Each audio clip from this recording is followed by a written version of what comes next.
Hello friends, आप लोग कैसे हो। मैं हूँ सरस गेमिंग यूट्यूब चैनल से बता रहा हूँ। आप सबके लिए बहुत बहुत स्वागत है।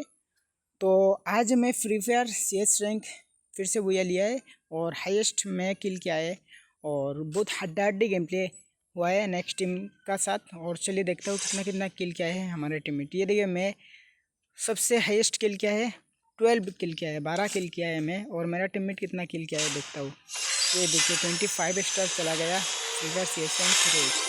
तो और 25 स्टार चाहिए मास्टर करने के लिए। उम्मीद करता हूँ आप लोग को अच्छा लगेगा ये वीडियो और ज़रूर मास्टर मारूंगा मैं। आप लोग मेरे को सपोर्ट करना ज़्यादा से ज़्यादा। ये देखिए, मैं 12 किल किया है और एक बंदे 3 किल और एक बंदे 4 किल और एक बंदे 1 किल। तो जाइए फ्रेंड्स, ये देखिए बहुत हड्डी गेम प्ले हुआ है 4 versus 2 free fire CS rank. तो उम्मीद करता हूँ आप सबको ये वीडियो अच्छा लगे तो लाइक कमेंट शेयर कर लेना और मेरा चैनल के अंदर नहीं होता जल्दी जल्दी सब्सक्राइब कर लेना।